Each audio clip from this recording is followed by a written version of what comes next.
Well, what I want to tell you is that the seals of Revelation tell us God is completely in control and knows everything that's happening. And I want you to think about that with me just before we read this text, because I want you to think about the implications of what you're reading, okay? At the end of days, as Satan is empowering one man to win the world, he offers to satisfy all of mankind's desires for peace and safety. Now, do you understand what we're talking about is the Antichrist?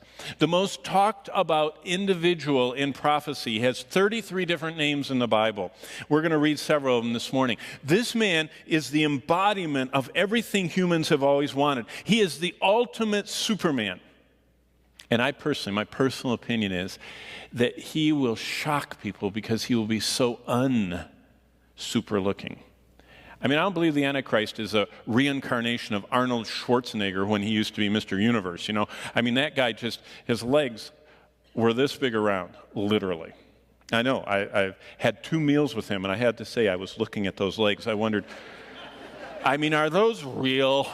And, I mean, he's just, now he's all flabby now, but the Superman that's coming is going to amaze the world, not because he can take steroids and lift weights. It's because he's going to have the complete power of Satan behind him. Satan has always waited for God to give him this opportunity. In fact, I believe he's had his man in the wings all along, every generation since the Garden of Eden. And he knew that there's going to come a time when God's going to pull back the restraint or the restrainer, the Spirit of God, and is going to allow Satan to burst on the scene, but he doesn't want to come himself. He wants to come through a human. And that's who is being introduced to us this morning in Revelation 7:9 is part of it, but 6:2 is where we're going. This substitute for Jesus Christ, set forward by Satan, is the Antichrist, and God describes the launch of this event. So you say, what can that possibly affect me with? Well, listen. Why are we studying the launch of this event? Because Revelation shows us God is in charge.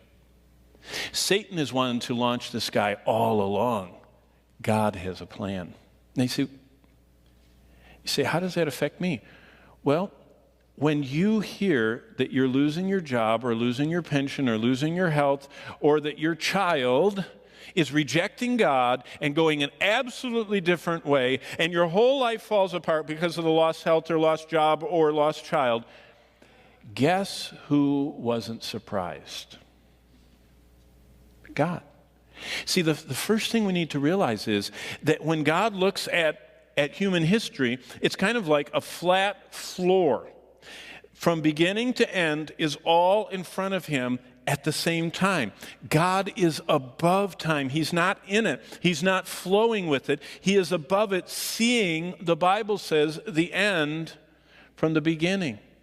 You see, he sees the whole flow. Nothing surprises him.